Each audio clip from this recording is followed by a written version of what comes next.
Have a quorum present. We're going to call this meeting to order. Today is Monday, April 17th, 2023, and it is 6 o'clock. And we have Carson with UIL that's going to do the pledge. Lead us in the pledge.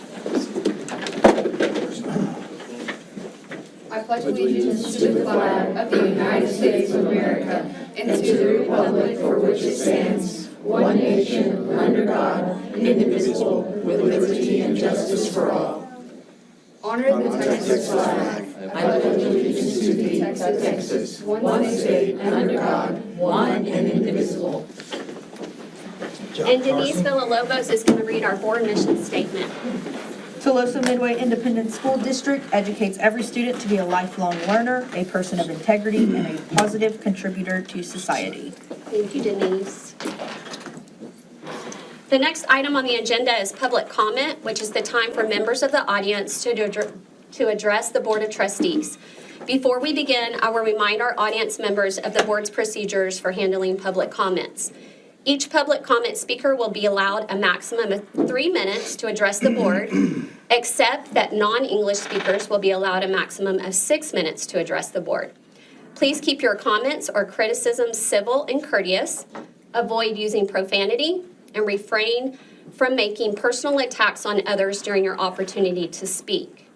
Yelling, inappropriate, uncivil, or discriminatory comments will not be permitted. Lastly, we ask that you not discuss students who are not your own child. I also caution you that your public comments should not complain about individual school employees by name or position, or other than your own child identify students. As presiding officer, I am obligated to determine whether a person addressing the board has attempted to administratively resolve any complaints or grievances about which they want to address the board that involve district officers or employees. In the event your comment constitutes a complaint or charge against an employer or officer, it may be necessary for me to interrupt and ask you to stop and direct you to proceed with the school district's formal grievance procedures or to have the item heard in executive session, depending on the nature of the complaint. Any concerns or complaints regarding individual district employees, students, or parents must be resolved via the district's grievance process, which can be found online and include policies DGBA, F&G, and GF. Thank you. Our first speaker is Armando Villasenor. That's perfect. Yes, sir. Let me get the cards.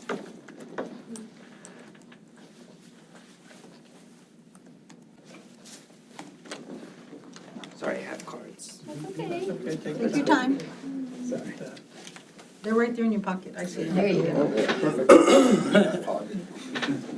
Good evening, ladies and gentlemen of the school board. I'm here for problems, but let me present myself first. My name is Armando Villasenor Bonetti, and I go to Tolosa Midway High School. Now I'm here to talk about the following problem: is smoking, vaping, and fights in school grounds in high school. Vaping in our school is getting worse every day.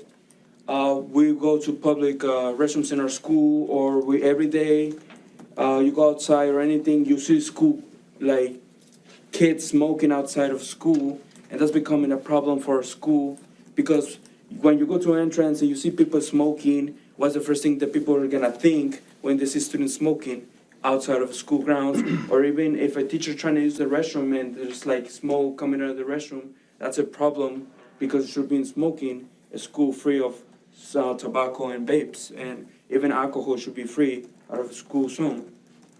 And let's see, one of the problems too is with kids and marijuana. Last week, if I'm not wrong, is that they caught a kid smoking marijuana, a freshman, 14-year-old, smoking marijuana, and how that even happened, like how they got in school grounds with the marijuana, and how they even got marijuana in our school. And it's not, he got caught, but it's really safe, because how other kids get away with those kind of stuff in our school grounds with kids smoking in school. And he got only, he got his punishment, of course, but the parent complained about like the situation, and they even in social media, the kids were like, free that kid, free, like they're seen as smoking in school as something regular, like it's nothing wrong with that.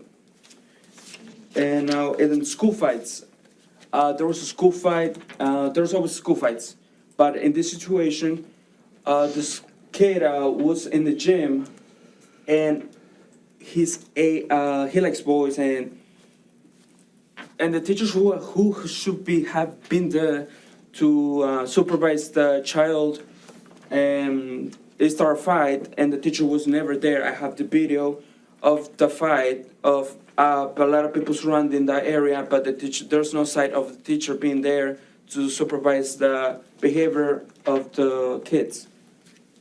And now one of the other problems is dress code. When we go to high school, we see people walking with shorts really short for the rules for TM, or like shorts like, shirt regular, like not covering, and that's a problem to the dress code system. And it happens a lot. Even pajamas are in the dress code system. We see like one day like 20 kids pull up with pajamas. It's not a part of the dress code system either. And I have a concern. One of the teachers gave an anonymous report too. You're almost out of time. You can go ahead and finish up, though. Yes.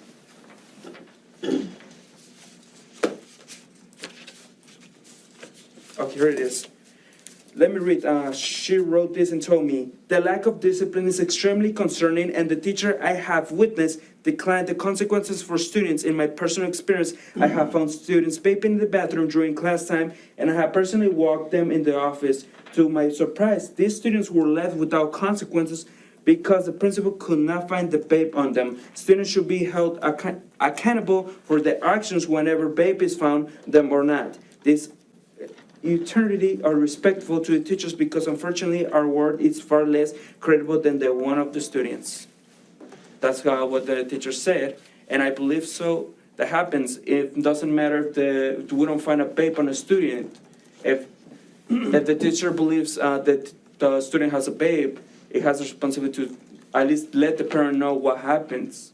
And even the parents, if there's no consequence at the end, the parents are not gonna care. Because honestly, now parents nowadays, like if you walk to the office because the kid got in trouble because of vaping, they're not gonna do much of discipline their children about the curse of vaping. So they're gonna constantly going like that, going to the office maybe every month for the same problem, and nothing is gonna help for the children to stop smoking or vaping. And it's Armando, your time is over, so. so sorry for that. That's all right. Are you finished? Yeah, You've well. said everything you want to say? Yeah, that's most of what I wanted to say, but I had a video of the fight and other stuff, if you want to show me or not. That's if you want to see or not. I think we'll let administration handle that, okay? Okay. Okay, thank you. Thank you. Thank you. All right, now we are moving on to do one of the favorite things that we like to do, and that is to recognize our UIL academics for middle school Join and us down then here. our TM high school basketball team.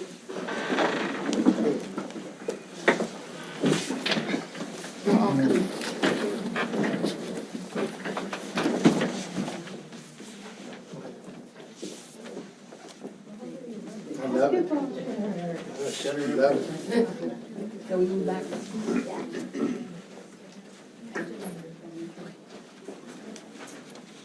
send it back.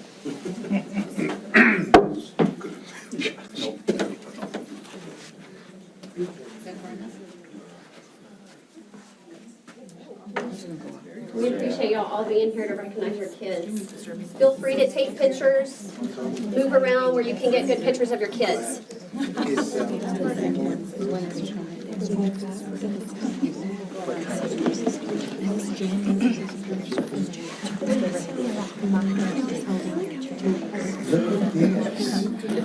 All right, guys, so basically I just wanted to talk about our UIL academic kids. Our speaking events did a really great job, and these are the kids who won first through third, so I'm just going to recognize them individually. We're so proud of them. First, I have Joaquin Tierney, who placed third in impromptu and third in modern oratory.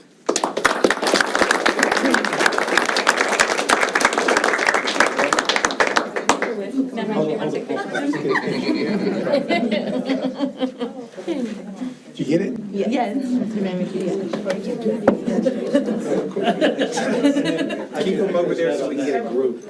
Next, we have Carson Boone, who placed first in oral reading and first in modern oratory.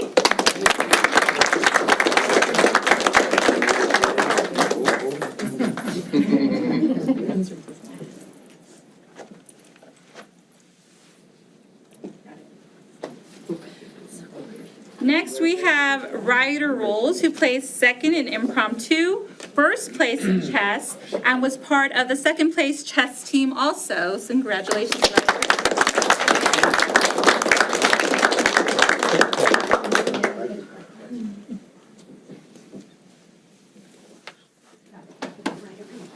Next, we have Ariela Esquivel, who placed first in oral reading and first in modern oratory.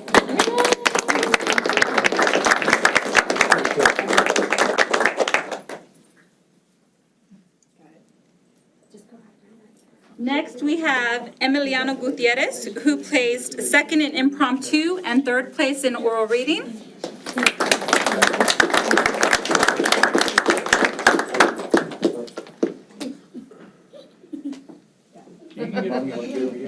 Hold on, we're in no hurry.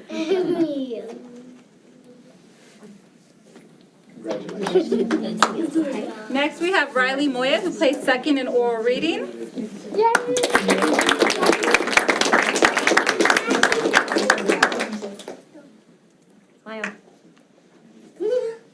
Did you get it? I did it. Brian, can you come back really quick? For your mom. Hey, Thank you. got it? And finally, we have Daisy Martinez, who placed first place in impromptu.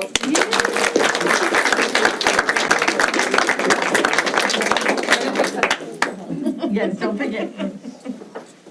Can you describe all the different events for everybody? that So they play? basically, impromptu, they pick 3 topics. They have 3 minutes to prepare, 5 minutes to say a speech. So they have to just think in 3 minutes to say what they're going to say about the topic.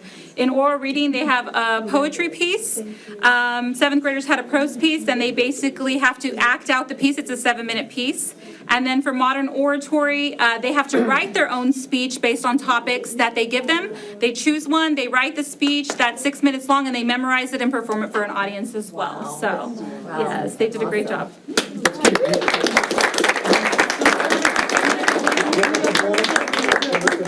Come over here. Y'all scoot, here, scoot back. Scoot that way a little bit. Board will kind of fill There you go. Perfect, guys. And flip it like this. Yeah, no, you did. Sure. Right? Flip one of them, yeah. He'll bite you. Flip one of them over so we can see. Or both of them like this. We can. And I nominate you for each of these also.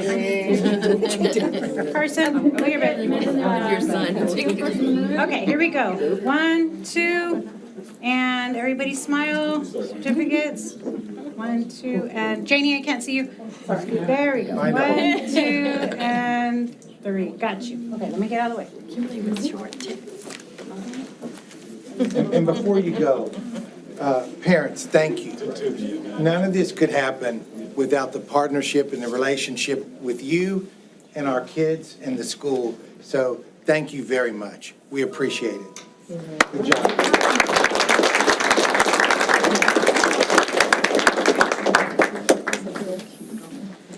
Well done. Very well done.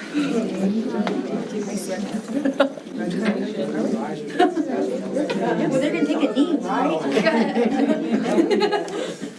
Are they ready? Very good job. Coach. Hi,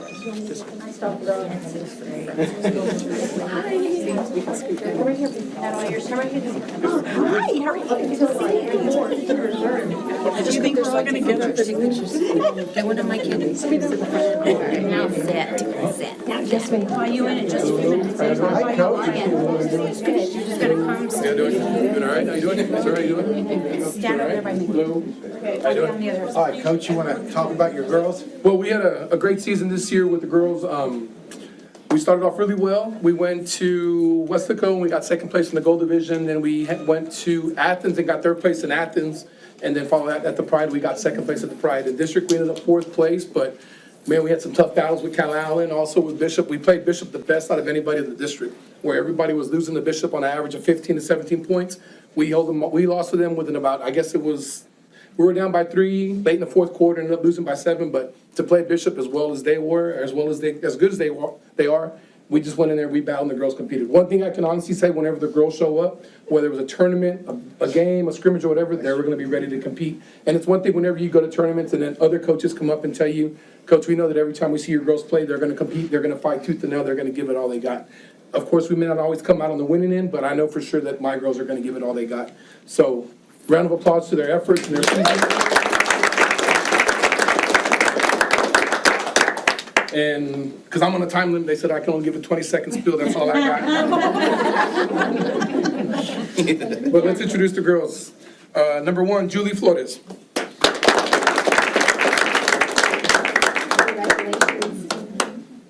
And Coach, could you give their classification? She's a freshman. Freshman. Let's get a picture.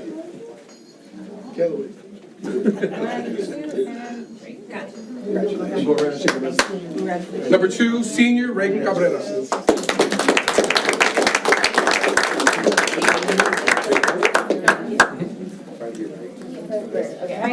She also won district in the 100-meter hurdles in track this past week, and she's going to Number 4, junior Celeste Costa.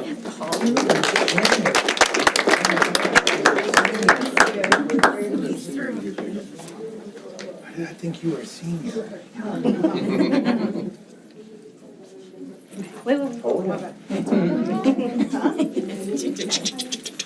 Number 5, senior. Go say hi to everybody. Oh. Number 5, senior Maddie Ray Arriaga.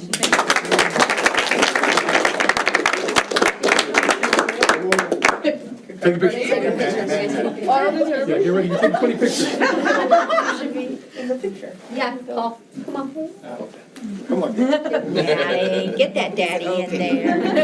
Yeah.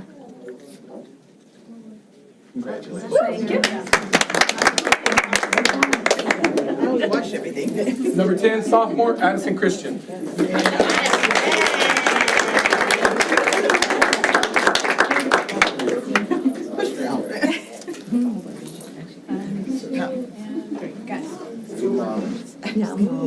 Thank you.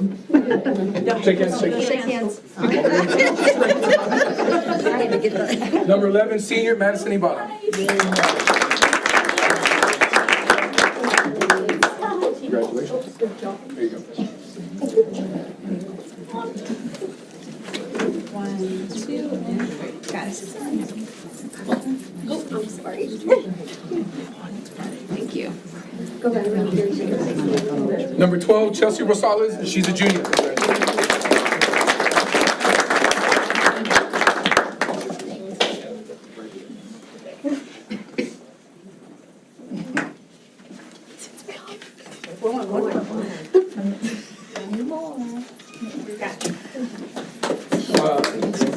Number 15, freshman Isabella Garcia.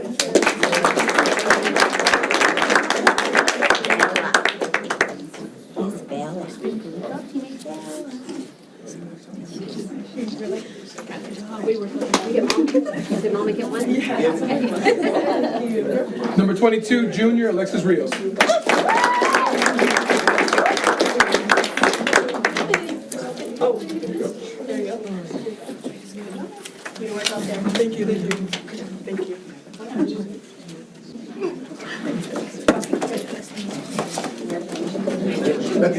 Can we get a group pic?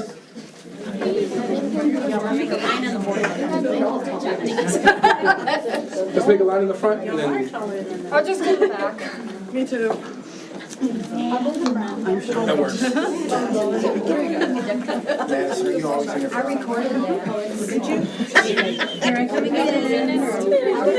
We know that you have short ones back there. All right, board members, okay, tippy toe and this girl, Denise, can I get you? Sally, you gotta squat down. All right, here we go. 1, 2, and 3. Whose phone are we looking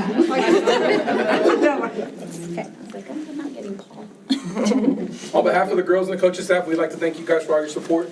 School board, would like to thank you guys for your support. We really appreciate it. And we look forward to next season, doing this all over again and going a little further.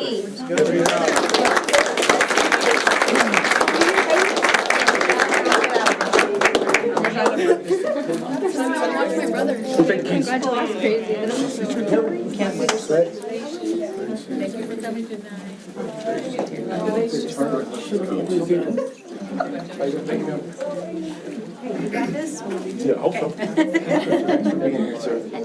y'all ready? Y'all still have this one? Coach, you want to say a few words about your boys? Yes, I'm Coach Dennis Garcia. My guys are a great group of guys. I'm missing a couple there in baseball. We went 19-14 this year, 10-2 in district, which was a big turnaround. We only won 10 games last year. We won 19 this year. And we made the playoffs. I got a bunch coming back, and we should be really good again next year. And hopefully we make a deeper run, and we're celebrating more than just the playoff appearances. We're celebrating some championships. So I'm going to introduce them to you guys. First, we have Junior Joe Ayala.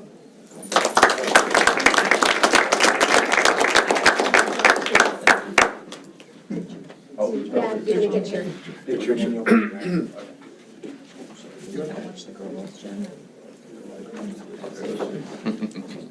One, two, and three. Okay. We can go shake hands. They're all tall. I know. Next, we got another junior, Ricky Flores.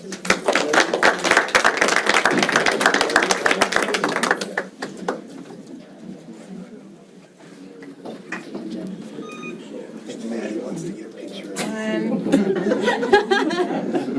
Okay, here we go. Here, 1, 2, and 3. Got it. We're gonna shake hands. Next, we got another junior, Noah Bueno.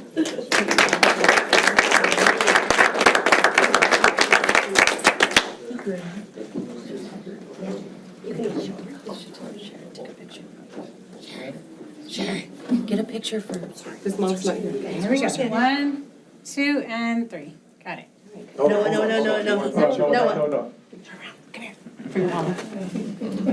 You gotta fix the hair now.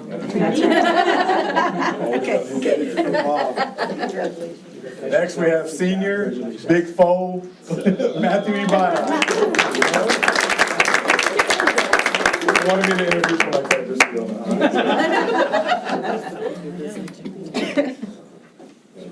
1, 2, and 3. Got it. Shake hands, okay? Next, we have junior Kaden Zigafus.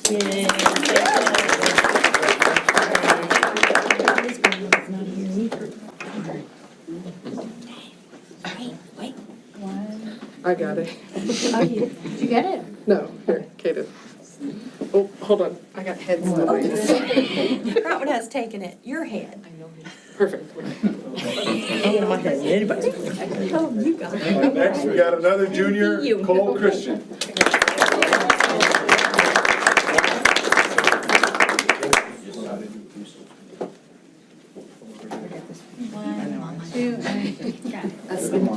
Look at your mother. Look at your mother. Next, we got freshman Jackson Hermes.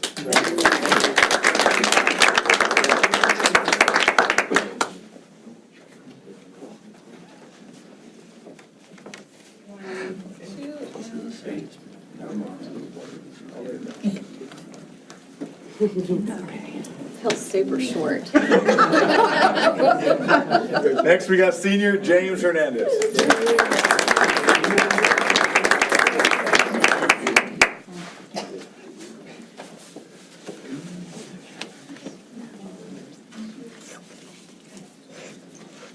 You get it? Yes, I did. Thank you. And just so you know, James will be competing in the regional one-act play competition this Thursday.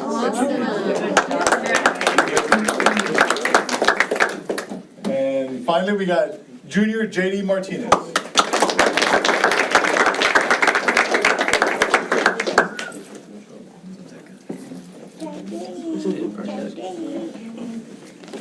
Hold on, Judy, let me.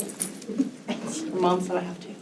She's my photographer. She's too far in the corner. Put her in the corner. She's my photographer.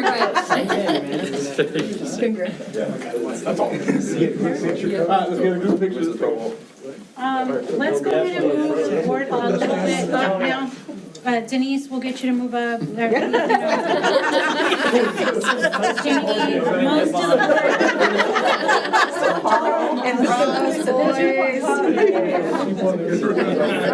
I just need to see everybody. However you can get it. I should have put chairs back. All right, are you there? Leo, we're good. Denise? I think you're back row. All right, here we go. He's trying. Can't see much back there. All right, here we go. Move his hair. 1, 2, and 3. Got it. All right. Good job. Coach Bueno said thank y'all for our support, everybody. It was a great season for these guys. Again, we'll be pretty good next year. You saw we had a lot of bunch of last minute stuff, so thank y'all.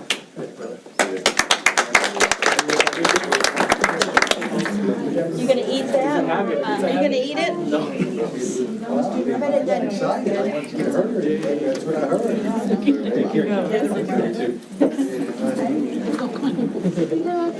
Thank y'all. Thank y'all so much. Y'all. Y'all are the ones.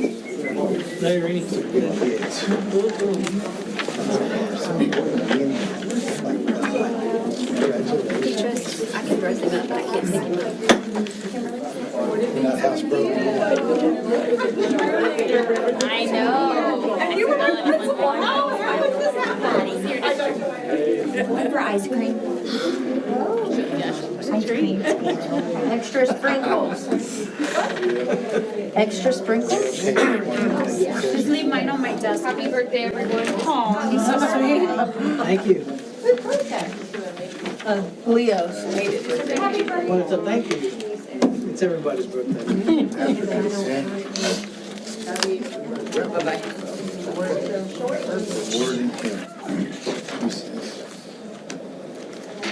don't have that.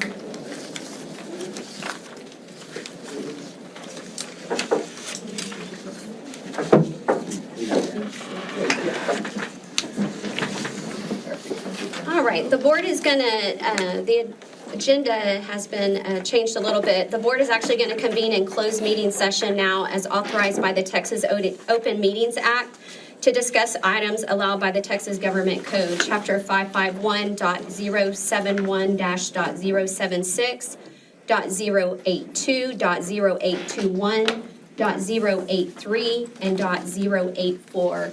It is 6:28 PM on Monday, April 17th, 2023, and the board is now in closed session.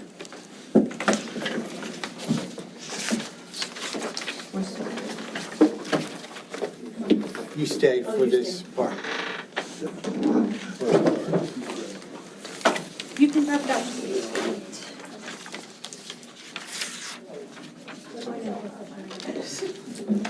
Give us a second before you start speaking. David has to pause the camera.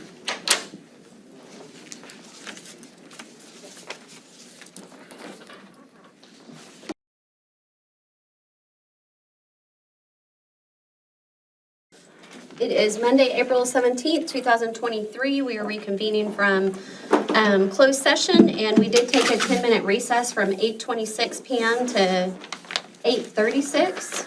And we have some action to take from closed session. Madam President, members of the board, it is recommended that the Board of Trustees issue probationary administrative contract to Ms. Iris Chapa for the 2023-2024 school year. I would make the motion to give Ms. Chapa administrative contract.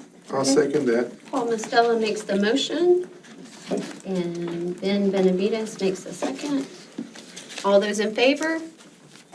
All those opposed? Motion carries 7-0. Madam President, members of the board, it is recommended that the Board of Trustees renew all term educator and probationary contracts for the 2023-2024 school year as presented. Do we have a motion? I'll make that motion. I'll second it. Ben makes the motion, and Leo seconds it. All those in favor? Any opposed? Motion carries 7-0. Madam President, members of the board, it is recommended that the Board of Trustees issue non-Chapter 21 contracts, educator probationary contracts, and educator dual-term contracts for the 2023-2024 school year as presented. Do we have a motion? I'll second it. Janie makes the motion. And Paul A. seconds it. All those in favor? Any opposed? Motion carries 7-0. Madam President, members of the board, it is recommended that the Board of Trustees accept the staff resignations as presented. Do we have a motion? I'll make that motion. Ben Benavides makes the motion. I'll second. Leo makes seconds. All those in favor? Any opposed? Motion carries 7-0. All right, moving to the top of our agenda, going to number 1. Discuss and consider the out-of-state field trip request for TMHS speech and debate to attend the NSDA National Tournament in Phoenix, Arizona, June 10th through the 16th, 2023. Mr. Alvarado, do you have any comment on this? We'll get it right this time. Now, I was gonna say, make sure that everyone understands the guidelines and rules of this. How many students are there, 8 to 11? And depending on how they qualify, yes. And how many chaperones or teachers are? Two? 1 male, 1 female. And how's it being paid for? They'll use a combination of funds that they have from the school and funds that they've raised. Okay. We have, and Mr. Carroll can speak on this better than I, but when the budget is adopted in August, there's funds for post-district competition. And this will be part of that. And we usually do offset it if they can provide some activity fund monies to offset some of the costs, and then the beyond district funds take care of the balance. Okay, there was just nothing marked on there, so it was real hard for us to know because it's a lot of money, where the funds were coming from. Well, another thing that we need to pay attention with, and I'm guilty of this, is when we sign these forms, and I know on the next one, I didn't even sign, that we circle approval.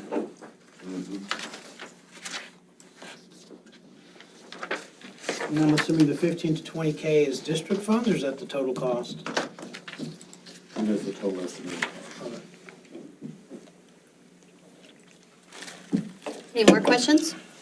I would just like to see a little bit more of a breakdown to see, what the district itself is paying, or at least future, just something. I don't see why we can't do that. Well, some of them have it and some of them don't, so if we Yeah. could just have a standard of everybody kind of giving us a breakdown, that would just make it A lot so easier. we know what's going on. Much like the second one is. Right. All right, any more discussion? Nationals, super awesome. Yeah, Yes. very exciting. Yes, Terrific program, It yes. is the administration's recommendation that the board approve the out-of-state field trip request for the Tolosa Midway High School speech and debate to attend the NSDA National Tournament in Phoenix, Arizona, June 10th through 16th, 2023. I'll make that motion. In the national. Paul Mostello makes the motion. Leo seconds it. All those in favor? Any opposed? Motion carries 7-0. Moving on to agenda item number 2, discuss and consider the out-of-state field trip request for the TMHS Esports Madden varsity team to attend the Madden Esports event in Atlanta, Georgia, May 4th through 6th, 2023. Mr. Alvarado? This was provided by Ms. Ochoa. Hand you this. Went to California last year, didn't they? Or was it? COVID prevented them from going, so this is the redo of that redo. Didn't they win the But they national won it. championship? Yes, they won the national. So this is what they will be doing. Thank you. This is really neat. That is cool. So they will be attending Do you remember they won the national championship? As part of their award, they were supposed to get to go to an event, and then that got changed due to COVID. Then they were supposed to go to the draft, and that got postponed because of issues. So finally, they're making good on the kids' trip, but that means they're going to Atlanta, Georgia now. So this is their itinerary of what they're doing. It is their reward for winning the national championship. So this is what they will be doing. We're gonna have to find them a little extra money. We just found that the flight they booked leaves at 5:30 in the morning from San Antonio. So we're gonna have to get them a hotel. It's too early to leave in the morning. So we will work on that tomorrow. And it's only four kids? Yes, the 4 winners, and then they will be taking a male chaperone, and Miss Ocho, who's the chaperone for the team. I guess you're gonna be hearing that question quite a bit. And they will be returning. We'll be getting them a rental car so they can drive up there and drive back. I'm glad that they're actually gonna do it, so. that's We are good. too. You know, it's a great. Because I'm sure they experience were for kids. pretty bummed. Yes. Yeah. That's good. I was actually, And do all the kids that participated in that, are all of them still intact? Are all of them still in school? Yes. Because I know because, I think COVID killed the first thing, but I don't know if there was any seniors or not on that group. They were not. They're all seniors this year. They're all seniors, okay. they're all good. Yeah, great. That's awesome. Great. Any other questions? No? Everyone's good? It is the administration's recommendation that the board approve the out-of-state field trip request for the Tolosa Midway High School Esports Madden varsity team to attend the Madden Esports event in Atlanta, Georgia, May 4th through 6th. I'll make that motion. Everybody's going. Would someone like to second it? Okay, Paul A. is gonna second it. All those in favor? Any opposed? Motion carries 7-0. All right, agenda item number 3, discuss and consider the second reading of TASB Update 120 Local, CKC Local Safety Program, Risk Management, Emergency Plans, B, F&G Local, Student Rights and Responsibilities, Student and Parent Complaints / Grievances, C, FO Local, Student Discipline. Madam President, members of the board, this is the second reading for adoption of the update. Dr. White?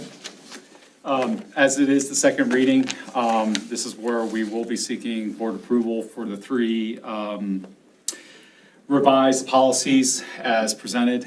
Are there any questions on any of the 3? I think they were needed.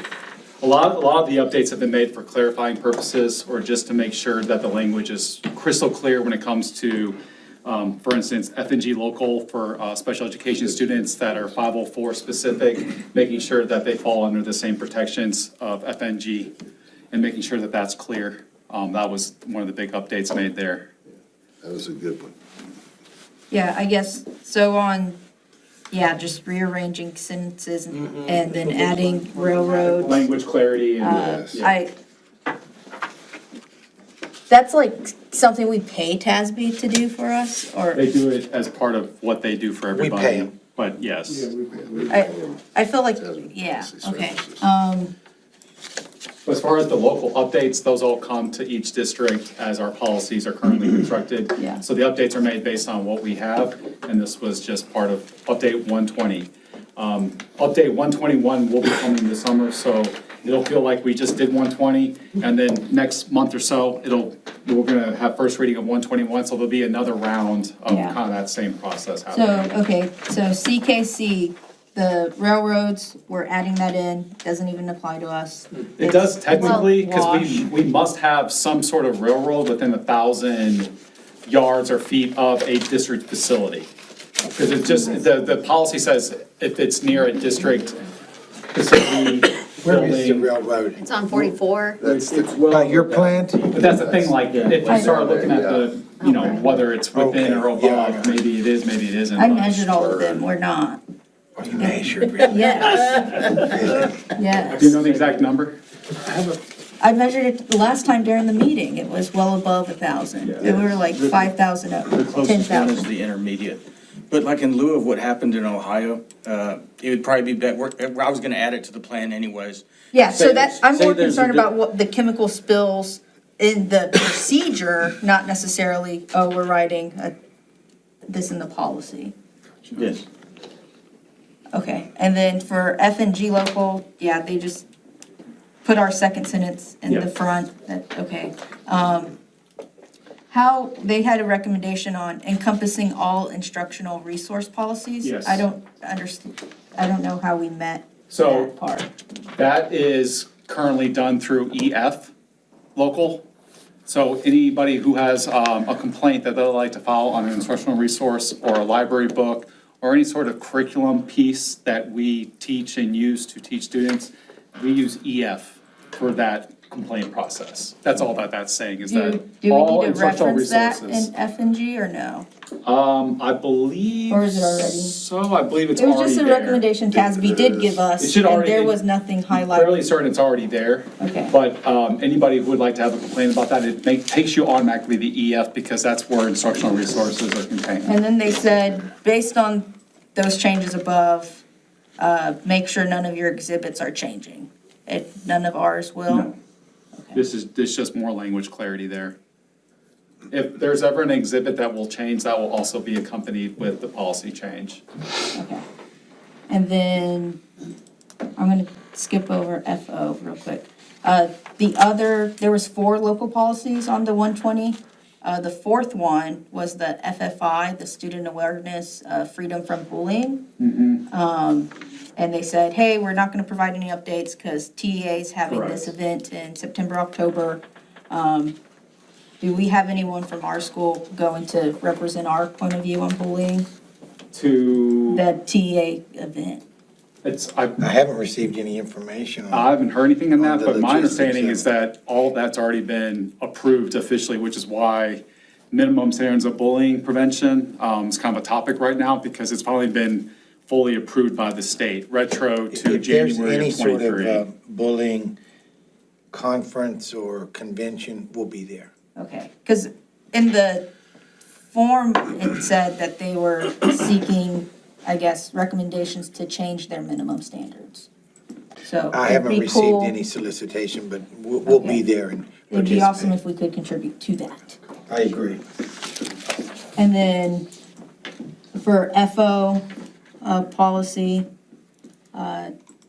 the change was for special education student, you cannot restrain anymore for just them being irrational, which is an amazing update to our restraint policy. When policies are changed, what's the procedure post us approving it? Is that email to faculty, or is there new training involved, or what happens? That's, I would say more the latter. So from this meeting, we always have our principal Tomorrow's directors the meeting admin tomorrow. meeting. That was where we will debrief principals and directors on policy updates. So what we're talking about, they will also hear tomorrow. And then from there, they will be given tasks or kind of directives, if you will, to kind of carry out certain things that need to happen. So then it just becomes a campus-based decision as far as how they will handle. Okay, the so each changes. campus could receive totally different training? Or it might be just out of the special education It department? would be out of Yolanda's office. Correct, if we're talking specifically just that. It's different each okay. time because the policies and the Yeah. changes might be different per campus or per situation. The communication after a board meeting is the very next day, all the directors and all the principals meet. Then on the Thursday of a board meeting, APs come and meet. And then the following Wednesday, it's just principals. Okay.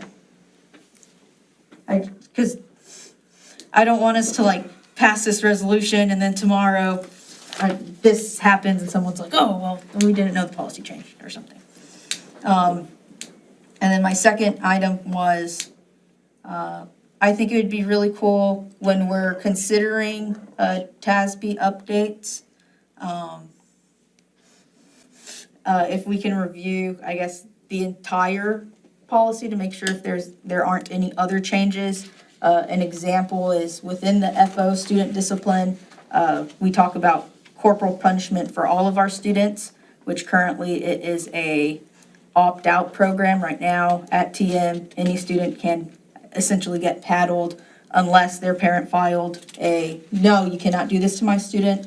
I believe that should be in. No, we don't in paddle. decision. I know we do not do that. Our policy allows for that, though. But administrative guidelines, we don't paddle. Even though policy allows, we don't paddle. So we should match our policy to the guidelines, is what I'm saying. So, What I'm hearing is you are requesting that the policy be updated to reflect the opt-in even further language. than just If- the 120 If update. the board's comfortable with that, we can move forward with that. Okay. Can that happen in this meeting, or is that a separate agenda item? I can't make an amendment to the policy. Not currently as it stands, because it's just being presented We as can bring it is. back with a redaction, Okay, but, 2 readings. okay. And then moving forward with TASB updates, is there a way for your admin team to highlight discrepancies like that from the procedure on our policy? Because you said we don't paddle, right? We generally don't do that because we pay TASB to do the legwork for us. And it would be an enormous amount of time, effort, and energy to go through that. I'm not saying do the whole policy manual today. I'm saying we're having 3 policies, first and second readings. That's, Could it be possible? Yeah, piecemeal. usually there's more than 3. Okay, I'm unaware. This is a very light update. Usually there's like 8, 10, to be very Pages. heavy. Got it. Those are all my questions. Anybody else have any questions? All right. Madam President, Recommendation? it is the administration's recommendation that the board approve TASB Update 120 as presented. And Dr. White, if you will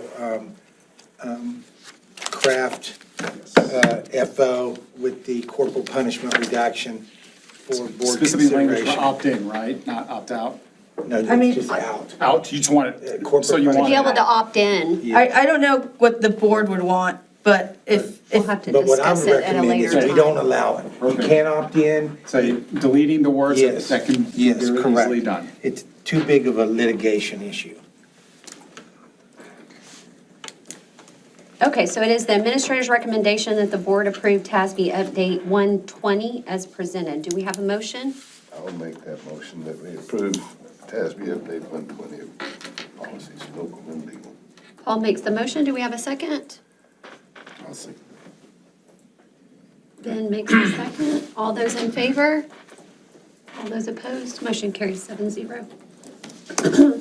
Agenda item number 4, discuss and consider teacher stipend changes.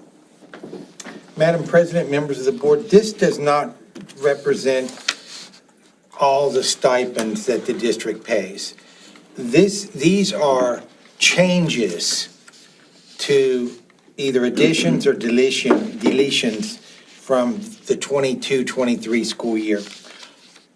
All of the stipends will be part of the budget adoption later in the year. Ms. Elizondo? Yes. but these represent all the STAR-related stipends, or? Star and Not EOC. necessarily. You know, there's bilingual. And bilingual and ESL. Okay, yeah. Last year, we came with 2 lists, and it was for people who had certain certifications, they were gonna pay some of the stipends. So it's a combination of what you're gonna pay for stipends if you have a specific certificate, or, and then stipends. Bilingual teachers were getting a stipend of $3,500. If those teachers are going to be in the dual language program, the recommendation is that we pay them $5,000, because that's a lot of work. We're already paying them $3,500. We're increasing it $1,500. The ESL, it had already been identified as a shortage area. We did not give anybody anything last year for the certification. There was a need, and CNI made a recommendation that we provide a $1,500 stipend only for the teachers who are providing direct support and who are responsible for the ESL reports in the LPAC committee. And the recommendation was $1,500. Are any of those teachers double dipped with the other Common Core increases? Could be, because the ESL teachers that we're looking for to reward are gonna be your ELA teachers and your reading teachers Okay. in the secondary level. Because in the elementary level, it's a bilingual program. We need ESL reading and ELA teachers in the secondary level. And then so that's what that clarifies there. On the second part, on the revised, all of these teachers were getting 1,200 except for the math. They were getting 2,000. And we felt that, why math? I know it's hard, but so is everything else, and everybody's teaching the STAR. So the recommendation is that we pay everybody $2,000 if they're teaching a STAR subject. So that was the revision. And then we also put in a clarification statement right there. It said teachers will receive 100% of the stipend if they teach more than 50% of the subject within the day. If the teachers teach 50% or less of the subject within the day, the teachers will only receive 50% of the stipend. And when we brought it to the board last year, we just didn't think of all of these things. It was brand new. But for example, we have a teacher at the high school who is teaching a resource class. So like, it's an English 1, and then the same teacher, so she would get that stipend. And then she turns around and teaches a resource math, or English 2. English 2. So she teaches 2 periods, was getting the full stipend for 2 of them. So oh my gosh, So we didn't think of that, but because we had already been approved by the board, we honored it, but we felt that we needed to do something for next year. And then the last one is removed. When the board approved the stipends last year, we had writing in there for 4th and 7th grade teachers. But the writing is no longer tested as a singleton subject. Writing is combined in all the other subjects.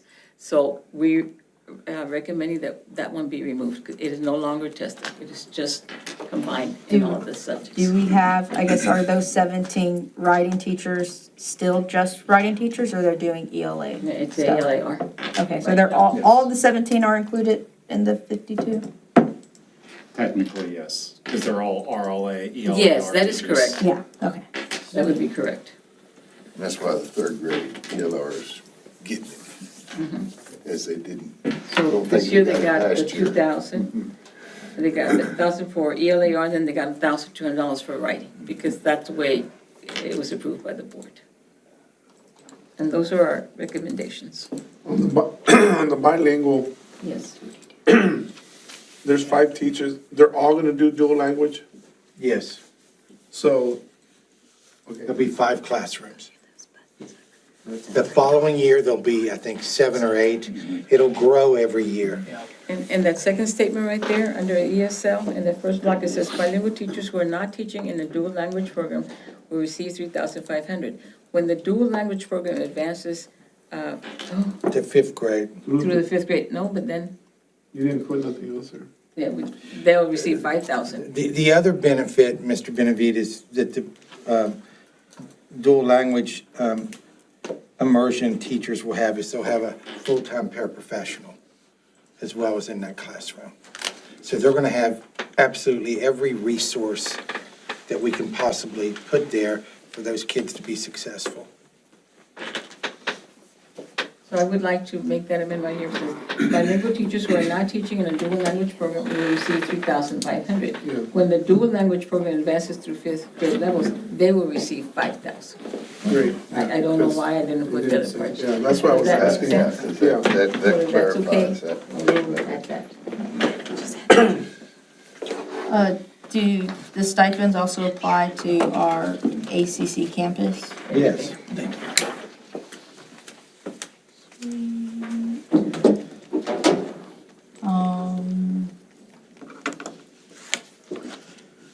We just started the STAR stipends last year? And was that because of the ESSER 3 funding, or this is totally just within our budget to do? It was more of a address critical shortage areas, It was more of a recruitment, retention, we need to keep attracting. Everybody's doing it. How long do we want to, I guess, is it continued indefinitely, or how long do we want to keep it? I can't imagine taking it away. I know, once you start it, right? Yeah. Take it away. Okay, sweet. Without a. I mean, that's like taking income away from Yeah. people that are depending on it. Yeah, and then my other questions were just around,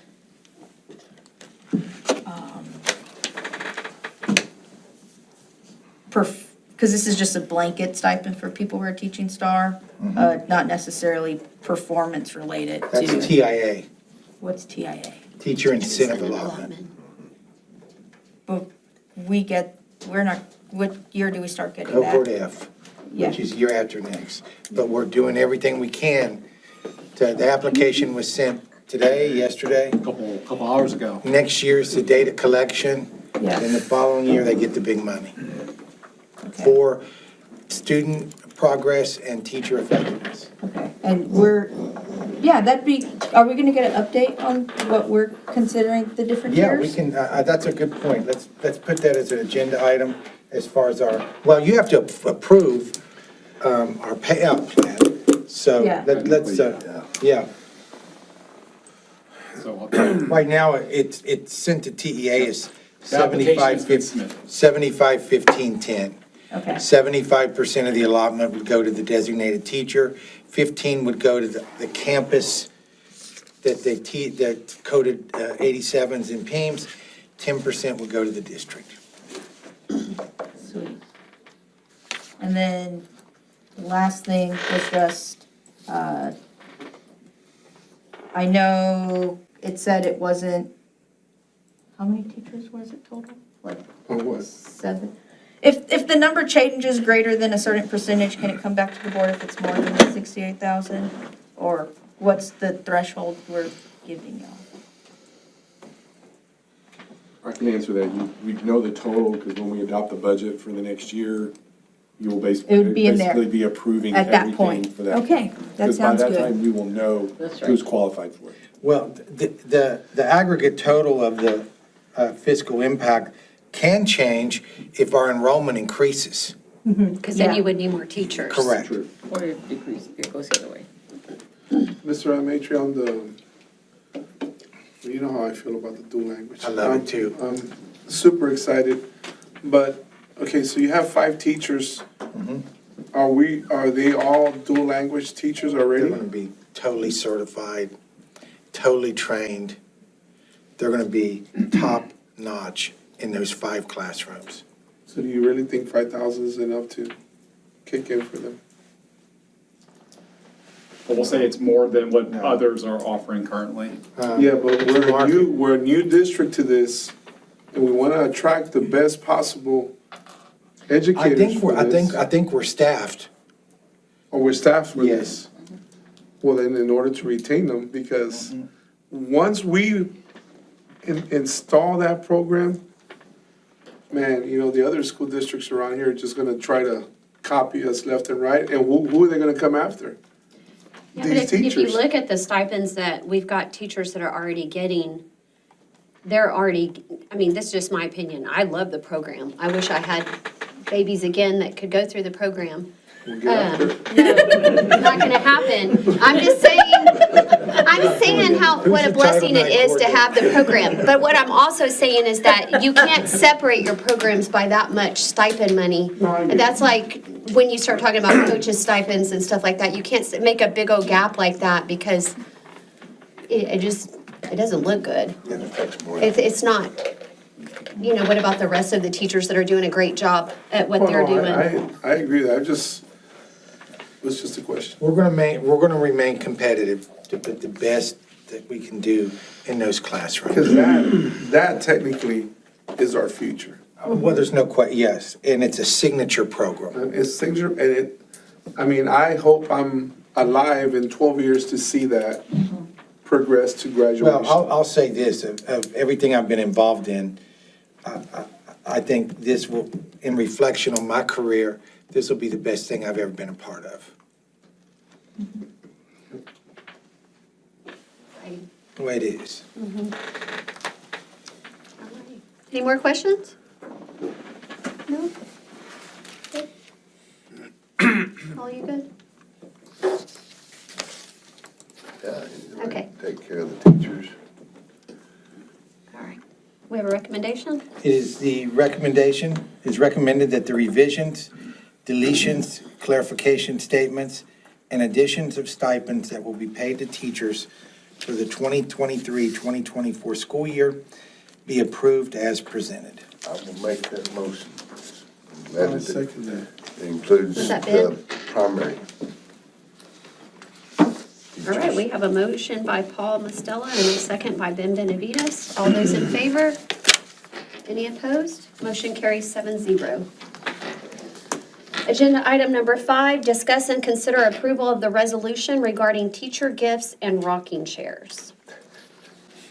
Madam President, members of the board, we're making a very concerted effort to recognize staff, whether it's Teacher of the Year, Teacher of Promise, support staff, retirement.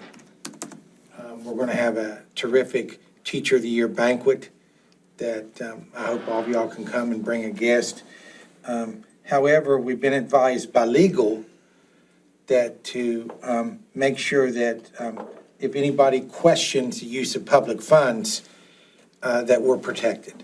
So I'm going to turn it over to Anna for this item. Yes, we've done this we've given rocking chairs for a long time, and because we're doing so much more than we've ever done, we felt that we needed to bring it to you. But usually, we do the rocking chairs. Normally, people who are going to retire, educators know by May 1st, because they've been in contact with TRS, because they have to get a packet, and they have to bring us the final payment deposit form that we have to submit when they retire at the end of the month. So that's why we said legal advice is to do May 1st.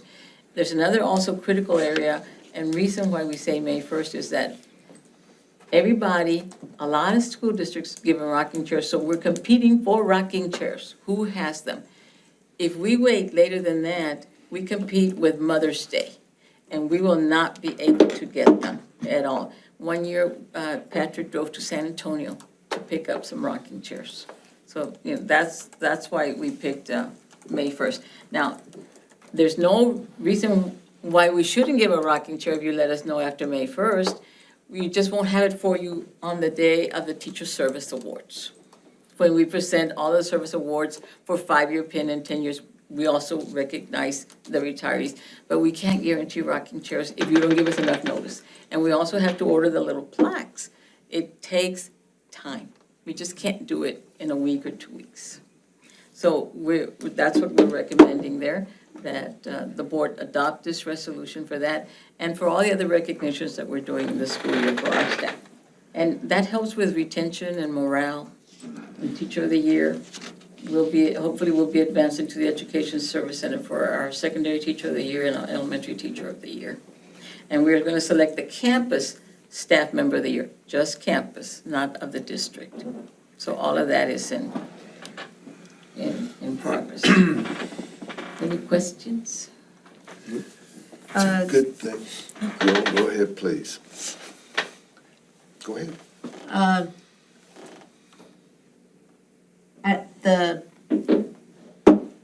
At each campus, I guess, secretary would be in charge of the majority of these items, or someone at the district level? It's all HR. It was an HR initiative. We spoke with Mr. Maitre, he spoke to us, this is what we'd like to see done. So we coordinate the whole process and the rules for Teacher of the Year and Teacher of Promise. So we sent it out and we sent the promise, and the nominations were open. Nominations were sent back to the campus for the site-based meeting for their campus, selected one person. It came to the district site-based meeting. We presented all of them and they voted. For the campus support teacher person, it could be a secretary, it could be a custodian, and we have some custodians that are nominated. They'll nominate, everybody, it's open for nomination. We'll send it back to the campus. Their site-based determines who the person on the campus is going to be. It's all in writing, all the procedures are in writing. Everybody knows what's going to happen and how it's going to be determined. Administrators had nothing to do with it. Administrators could not vote, and we could not nominate either. What were you going to comment on, Paul? Nothing. Are you sure? Yep. Okay. Anybody else have any comments? Leo, you're good? Okay. It is the administration's recommendation that the board approve the resolution regarding teacher gifts and rocking chairs as presented. Do we have a motion? I'll second motion. Paul A. makes the motion, and Paul Mastella makes the second. All those in favor? No opposed, motion carries 7-0. Agenda item number 6 is to discuss and consider approval of the food service charge policy and adult meal prices. Mr. Hernandez? Good evening. TDA, Texas Department of Agriculture, announces their audits, and we know that next year we will be audited for our financials and food service next year. ESC2 offers trainings back in October to help us prepare for these audits. And Ms. Garza, our food service coordinator, attended the training and came back with the recommendations from the Education Service Center that we have a board-adopted policy for the meal charges, and it was recommended that we also get board approval, not required, but recommended that we get board approval on the adult meal pricing. For the student charging, everything is free this year. And this is a year that we're going to get audited on, so they gave us the recommended verbiage, and that's what you see before you. Just basically that the meals are free. The breakfast and lunch is free. If they want a second breakfast or a second lunch, that would be considered an a la carte, and they would have to pay for that out of pocket immediately, that we're not allowed to charge. As for the adult meal pricing, there's a calculation where we just plug in our food service cost, and it gives us, it generates the cost. It's a formula that's set up by TDA. And when we plug in those numbers, it comes out to $2.95 for breakfast and $4.46 for lunch. And it's just, I guess, a financial practice that they suggest that we just round up to the next whole even amount. And so it comes up to $3 for the adult pricing and $4.50. Again, this is, none of you, maybe Paul, Mr. Mastella may have seen it years before we went into CEP, before Hurricane Harvey, but it's nothing that we've done in the last 4 or 5 years to get an approval for this. And we'll have to do the exact same thing for next year, depending on how we go. Of course, we're hoping to offer free meals to everybody again, so it'll be a very short verbiage like this. If we were not doing the free meals, the verbiage has to be clear on our policy. After X amount of meals, this will take place, phone calls will be made, contact and all that has to be outlined in the policy. But since we're not doing that, it's a very short paragraph at this time. In the adult meal pricing, the calculation will come out mid to late June, so we'll be able to get you that in September. Any questions? No questions? This is for CO local policy? Is that what we're talking about? Because it didn't name the policy. It's just, yeah, it would be our local policy. I'm not sure on the correct lettering. And then the way it's worded, it's only good for the 2022-2023 school year. When will we know if we will have free lunch for the next school year? And when will we update the policy again? I'm hoping that we would know by late May, early June, what we're going to be doing for next year. And as soon as the numbers come out for the adult meal pricing in July, we'd be able to bring both of these to you. So I would say no later than August, September board meeting, you should be seeing these two items again for the following year. Okay. Got it.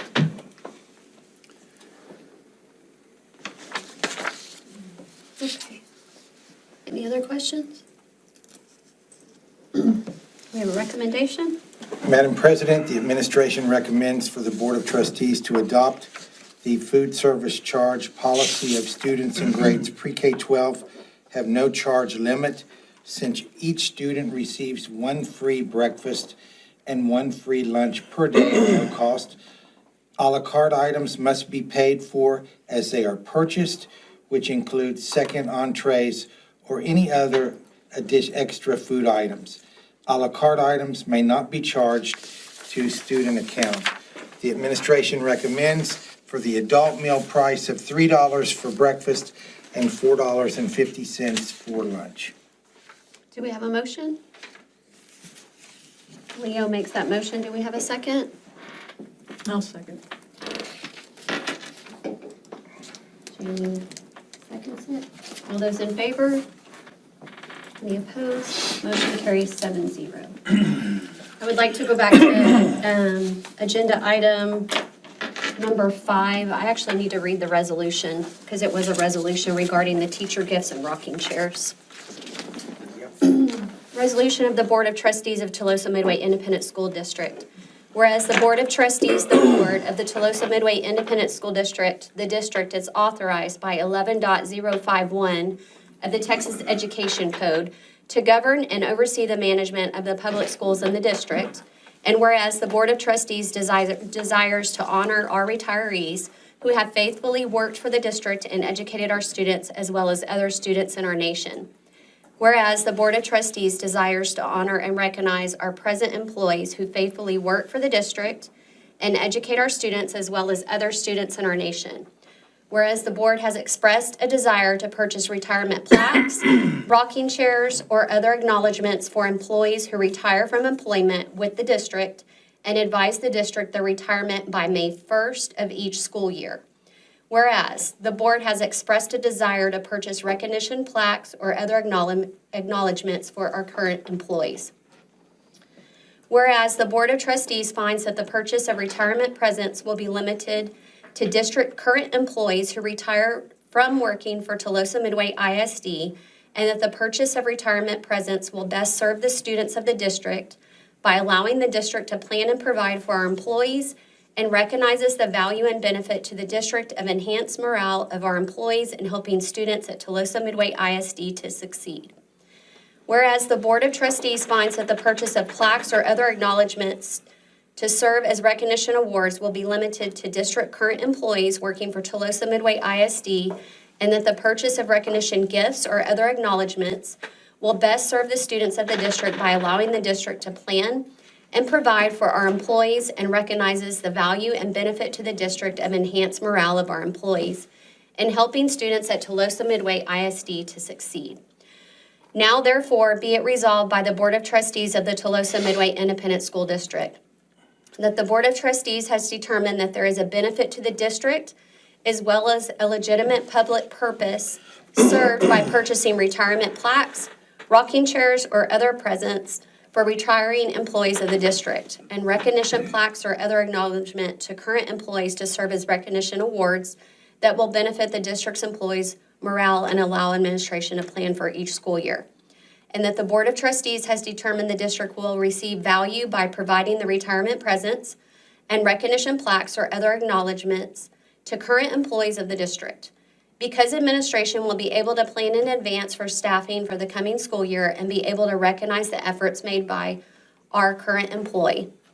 And that reasonably adequate controls are in place to ensure that such benefits will be received by the districts through the purchase of the retirement presents and recognition plaques or other acknowledgements. The Board of Trustees fully authorize the superintendent and his designees to purchase retirement presents for all employees who are retiring from the district, and recognition plaques or other acknowledgements for current employees, provided that all purchasing policies and laws are followed to the extent applicable, and that the purchases are in compliance with state and federal law. Well,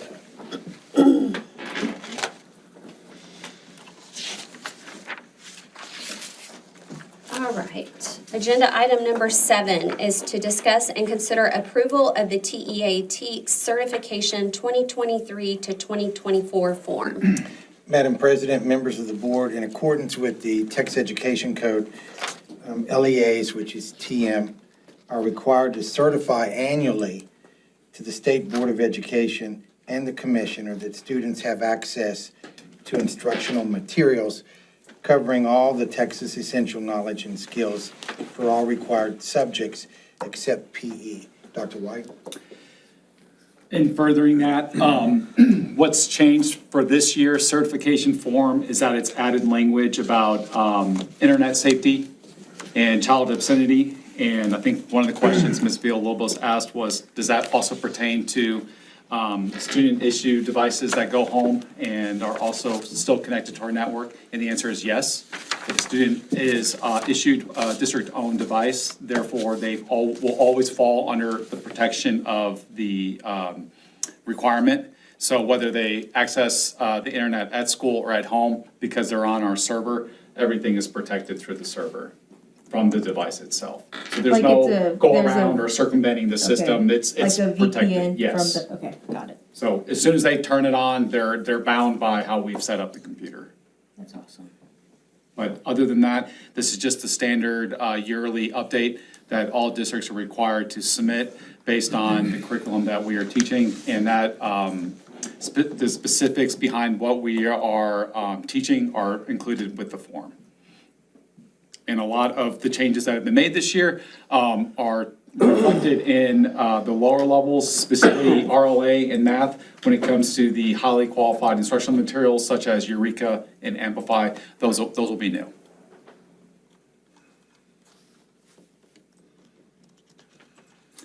Other than that, are there any questions?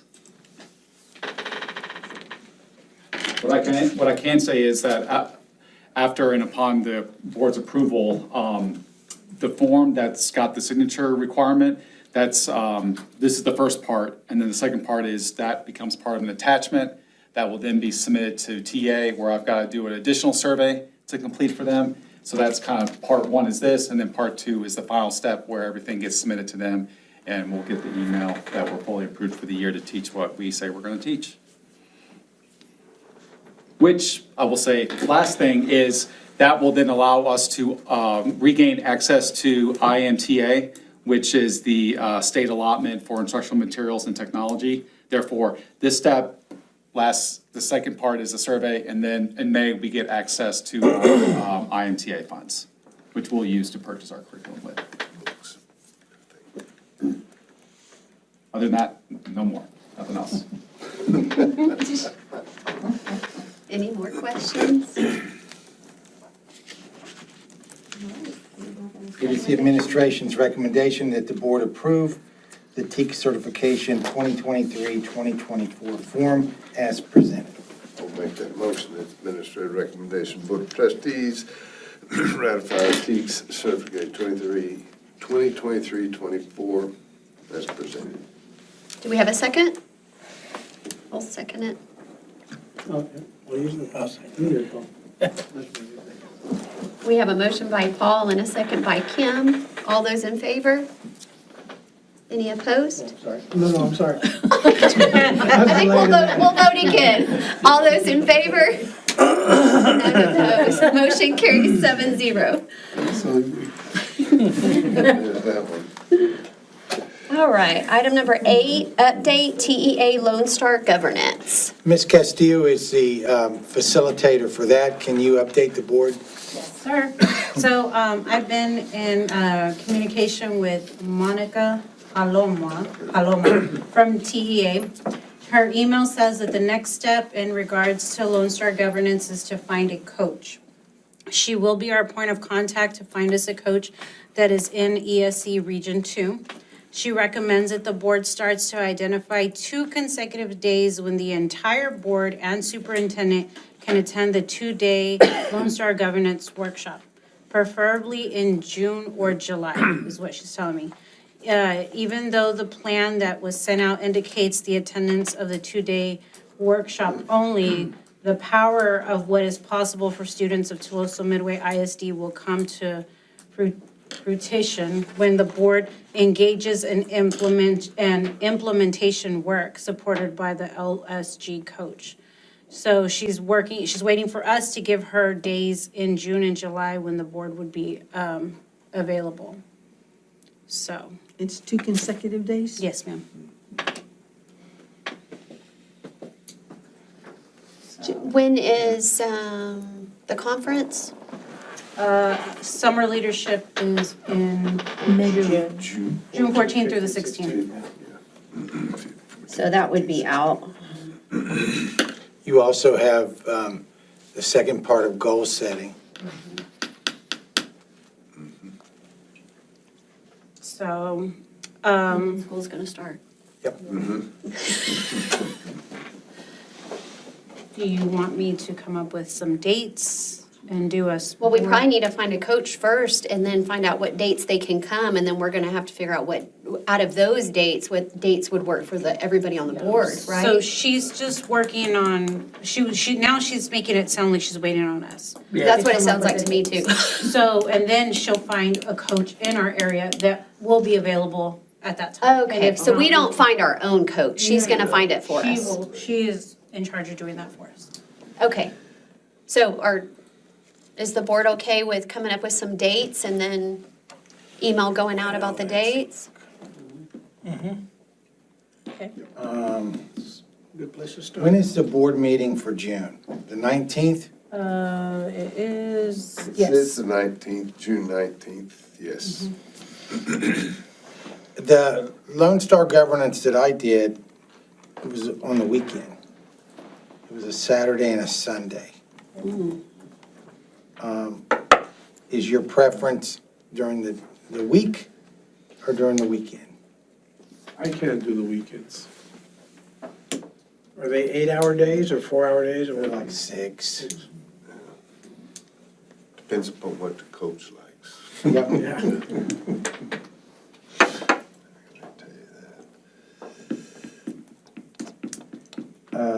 When is, okay, the loan, SLI is the middle of June. I need to know that. It's the weekend before the meeting on that night. The following week is SLI for Fort Worth, so 2 will be out that time. What dates are those? The 21st through the 24th.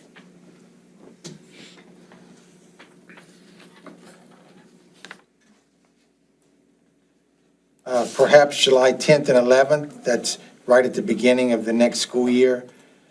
Transitioning into a new year, what's your thoughts on that? July 10th and 11th, that's a Monday and a Tuesday? No? I can't do any Mondays and I can't do any Wednesdays. 11th and 13th, that's a Don't they Tuesday, have to be Thursday. consecutive? Oh, they have to be one right after another? 13th, 14th, Thursday, Friday? There's really no sports going on in the middle of July.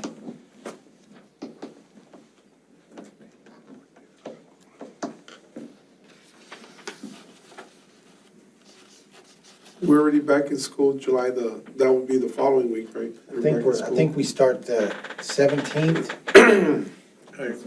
We have a board meeting on the 17th Yep. of July. And is there any way you could do a Saturday, do a Friday, Saturday? I can't do a Saturday.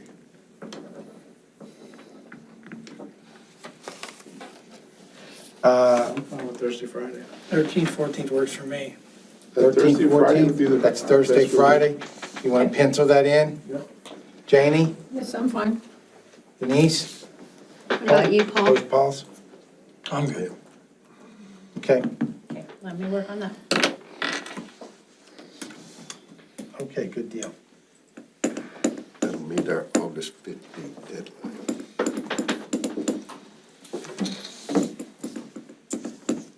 All right. Next item is number 9, a budget update. Mr. Carroll? Let me give you a handout, just kind of show you, and this also answers Ms. Villanueva's question about, if you look on the second page, it'll show you our current staffing, what step, how many people we have on each step. If you look at the first page, that's just kind of what I use to do a rough estimate of what the teacher salaries, to project the teacher salaries. And this is just an example. I just plugged in, if we raised every step $1,000 with the current staffing, how much would that increase cost us?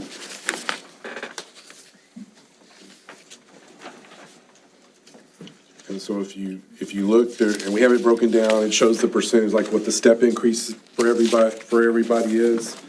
And like I said, this is just an example. This is just draft, just to show you how we work it. And so you can see, like, even $1,000 across the board with the step increases, because you have to assume that if someone was a 0-year teacher last year, they're gonna be on step 1 the next year, where everybody gets to advance a step. On 30, stay on 30, and we're assuming that we're not gonna have any new teachers, which that's not true, but you just have to make that assumption. So if you, even with the step increase and the total range increase, you know, this is, you know, if you look over on the next to last column, that's like the percentage of the increases. You know, we're talking about almost 3% increases on some of the steps. They vary. Now, if you look at page 2, that's the breakdown. And I expanded a little bit because the majority of our teachers are 187-day teachers, but we do have some positions, various teaching positions that work a few more days, especially our counselors and some of our extracurricular people, they work more days. And then I want to point out, when we're talking about the general fund, we're only talking about general fund positions. We do have some teachers that are paid out of federal funds. So if you look on page 2, like right now, we've got 297 people employed that fall under this category: teachers, librarians, counselors, and RNs. And of the FTEs, 288.9 of them are paid out of the general fund. We do have our PPCD teacher is partially paid out of a federal, 10% is paid out of a federal fund. So that's where that 10%. And so we have 8.10 FTEs that are paid out of federal. So right now, and you can look, it is weird, we don't have anybody on step 28 this year, but you can see the breakdown of how many teachers we have on each step. And you can see the breakdown of the teachers that work a few more days. And page 3 just gives you a breakdown of the positions that work more than 187 days. So what we do is, you know, we're gonna start getting some revenue projections here. Next update, we'll start talking about, I just saw an email that said some of the Senate approved something today in the legislature. They passed something. So we'll try to get some more handle on the revenues. But really, what I have to do is just have to kind of plug in and say, okay, tweak the schedule based upon our staffing, and then as our staffing changes, I'll update this to get a more accurate, so by the time we adopt the budget, we'll know what our staffing is, we'll know what we have online, and we'll be a little bit more accurate.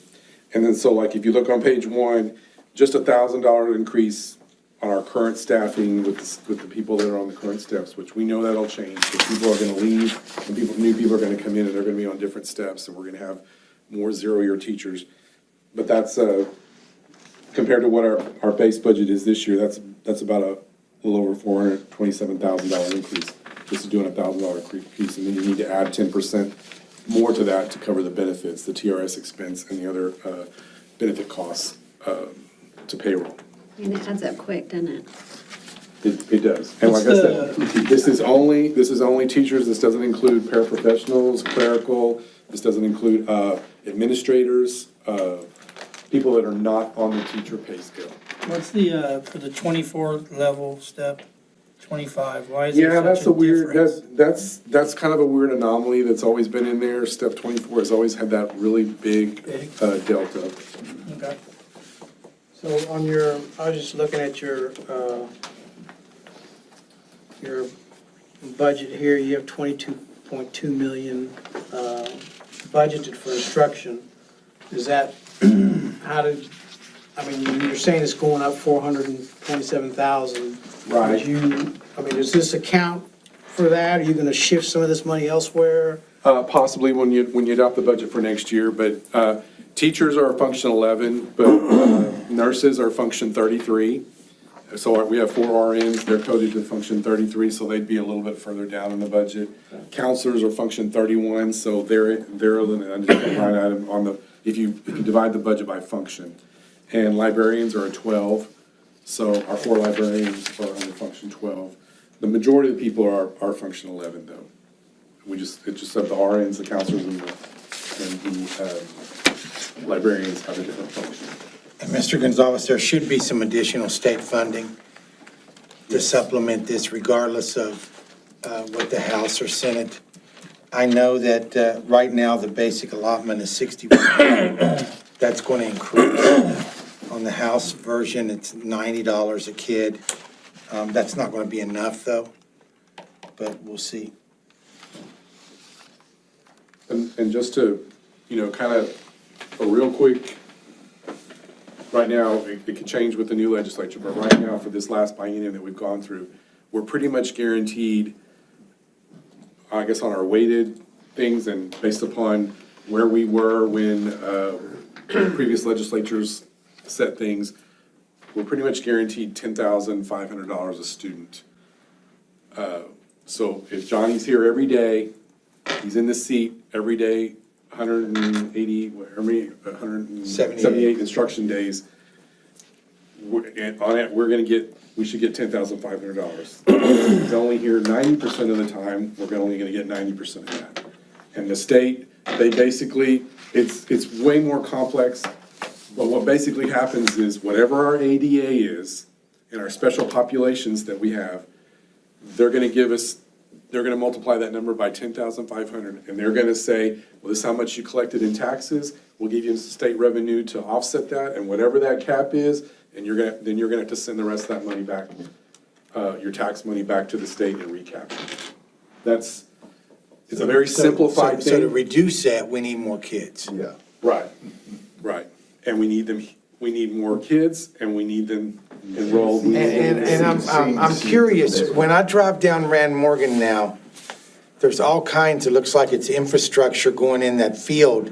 Is there housing going in there? That's the guy Yeah. that's come to All the us way up and before down. and said he was gonna put that whole thing, we tried to talk to him. Like 200 houses. Well, right now, we'd have to do portables. Well, there's 200 houses being built in that area. And so demographers will say there's 1.5 kids for every home. They have a kid. At one time, Can't have mine. at one time, they were considering talking to the developer to set aside land, just like Hogan did for the. He wants to talk to me regarding 12 acres for an early childhood center. There you go.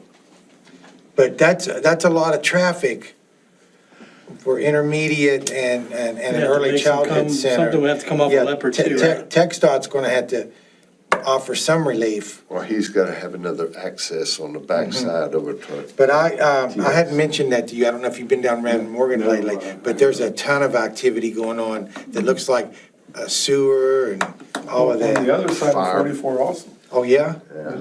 Is that in our attendance zone? So those things make this much, because the money follows the children. Good on any other questions? Hopefully, like I said, it's rough this year because we're not gonna know the final results of the legislature and what they're gonna do. I do predict, they do provide us some additional funds for teachers. They're gonna put some caveats on it, like they did last time, that teachers with more than 5 years' experience you have to guarantee that they're getting a higher percentage than the beginning years, or they'll come up with some kind of formula that we have to prove that we allocate the funds the way that they say. They don't just give us the money, they always put some kind of caveat onto it.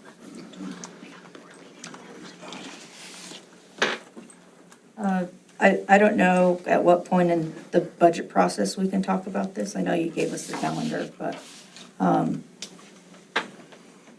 as we create the budget, can we look into providing extra tax incentives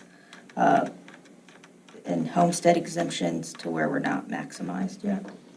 Well, I guess, and to answer your question, I did find out the two, is that the city of Bishop and I think Port Aransas ISD, that discount, that means they offer the early payment discount. which means if you pay your tax bill in October, you usually get between maybe 3% off your bill. If you pay it in November, you get 2% off. If you pay it in December, you get 1% off. And then January, it's due January 31st, so they offer, it's a little bit of incentive to pay it early. We don't necessarily need it early, though. No. Do they also offer We'd just the like 20? not to be delinquent. Do they offer the 20% in addition to Port that? Aransas does. Yeah. I don't know about this. Port Aransas I don't is know the about city. highest recapture school in Yes. our Yes, area. in Region 2, they are by far the highest recapture district. But I guess, I don't really budget, I don't really look at, like, you had some questions about like, well, how much taxes do we have of people that are over 65 or disabled? There is breakdown, I do get that breakdown information from the county, and I'll provide that to y'all, but when I'm doing the budget, I really can't get that detailed. I take, and really, the tax rate is really not, the state really determines our tax rate based upon how values go up around the state. And so when we get our individual rates, I'll submit all that stuff. When we get our individual, our tax values, I'll send it to the comptroller, and they will tell us what our rate has to be, whether it has to go down. If our values go up, our rate's gonna have to go down, and vice versa. Yeah. They will tell us what our tax rate has to be. I guess, I don't know. So I take the tax rate times the estimated value, the appraised values, and come up with a collection rate. Right now, it's been 90%, and that's how I budget for the revenue. But like I said, it's a lot nicer now that I know whatever we don't get in tax revenue, once I know what that magic number is, this year, last 2 years, it's been $10,500. Once I figure out, guesstimate what the new magic number is, that's what we're gonna budget. Well, M&O will be compressed significantly I next think year. I think it will be. I don't live in the district, but man, my house went up the maximum that it can go up in CCI. And Mr. Gonzalez, we were discussing this at a golf tournament. Do you know when commercial appraisal numbers At go the out? end of the day, until April 30th, the residential is already out, but industrial and other by the end of the month. So they should see a significant increase as well. Oh, my gosh. Yes, and we will be getting the preliminary values here from the appraisal district very shortly.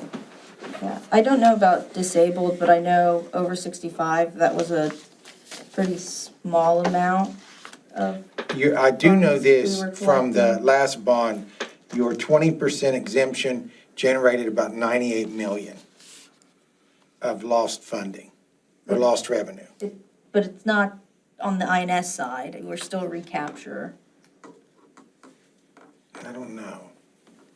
That's not 98 million we would get, like, that would Right. be 98 That's million. we correct. would- That, yes. That's correct. So, They were generated, but we wouldn't get to keep it. Correct. Yes.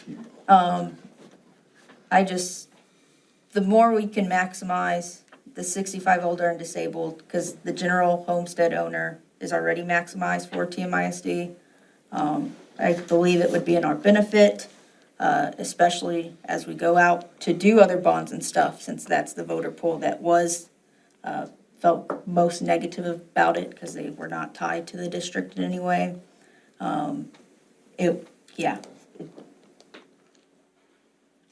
Well, I think. I it's just a- wanted to mention it I think it's a. before we start the budget No, process. You make a point that's well taken.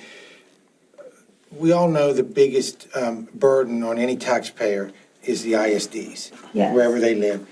Anything we can do as an ISD to offset that burden and still pay competitive salaries and manage the district the way we want to, we need to do. Yeah, so when I did the exercise back, I don't know, in October, I believe, Calallen had actually the best discount for 65 and older if your home value was less than $300,000. If you're over that, TM had the best because we have the 20%, but something we should consider before finalizing the next year's budget because you can't do it post that. That's all I'm saying. Yeah, we would have to get it done.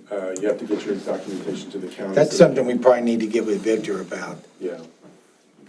They have to get, they have a deadline to send out their tax statements, and you have to have everything in.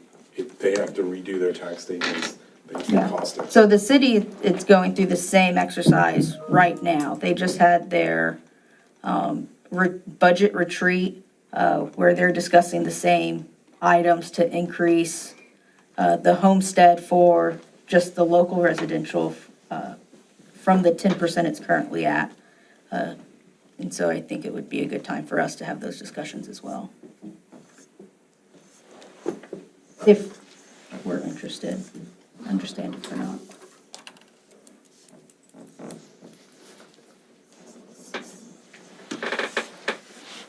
We'll definitely get with Victor.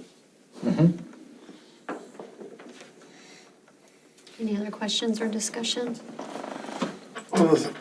Since Mr. Ramatri said that the money follows the children, have you created a smooth way to keep the seniors in the last 2 weeks?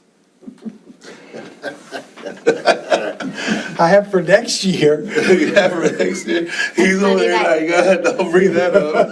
That came up in my car yesterday. That's been coming Yes, up it a lot in mine. So they've figured out that the seniors are gonna have to go the same amount next year, the class of '24. Because my seniors are like, well, Dad, 4 more weeks. And I said, I thought it was 6. Oh, not for the seniors. I'm like, uh-oh. I didn't say anything. I didn't say that. Yeah. Alrighty, moving on. You need this back, Philip? No, y'all can keep that. And remember, that's just an example. Sure. Nothing's in, Right. nothing's in ink. All right, next on the agenda is to discuss and consider approval of consent agenda informational items. Number 1, check payment register. Number 2, budget amendments. Number 3, tax collection report. 4, enrollment report. And 5, regular and special call board meeting minutes. Upon review, does anybody have any questions?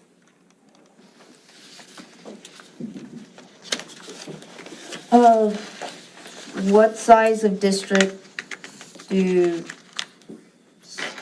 people start having finance committees? I don't know the answer to that. We have a little group. It's pretty much, it's us, Cal Allen, Robstown, Odom, Taft, Mathis, GP, Flower Bluff. I sent out a little thing this afternoon just asking any about kind of like our peers. And I've only, so far I've gotten, Sinton does not, Mathis does not, I haven't heard from GP or, Cal Allen does not. I haven't heard back from everybody, but I'm pretty sure CCISD is the only district in Region 2 that probably has, when I was there, we had, like, we called it the audit committee. Yeah. And when I was the internal auditor, we met on a regular, and it was the same thing. We had to have agendas, you had to post 72 hours in advance, you had to do all that stuff. And how long were those meetings typically? Those meetings were Or never, often? those meetings were never more than an hour or 2 at the most. It depended on the internal audits that were being done. If we had, sometimes we had some fraud cases, those took a little longer, but we met on a regular basis. Yeah, we need to make sure we stick with the consent agenda informational items.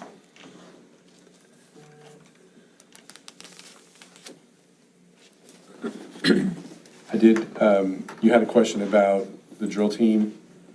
That was, the girls that, It's okay, Philip. oh, okay. I have a question on the check register, Philip. Mm-hmm. Just because I don't know what this is, what is Helping Hands Pediatric? Because I realize, I saw that on March the 10th, there was 9,383, and then on the 31st, it was 14,268. What is that? I can tell you, I really can't tell you. Let me look at what pages Penny, you're what on. pages are those? I think one was on page 39, 37 or 39. I'm It's in pretty the sure it's 30s. something for special ed, like Like in the assessment services and 100. things. that, Something with For assessments. special ed. Some of our contracted services, isn't it? I thought I had. Oh, that's a lot. It's got to be some sort of evaluative service, Yeah. evaluation. It's evaluation services for special ed. Testing different things for special ed.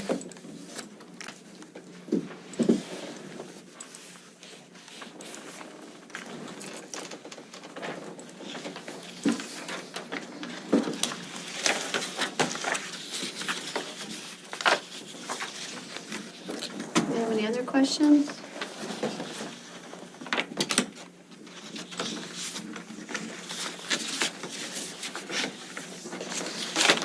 None?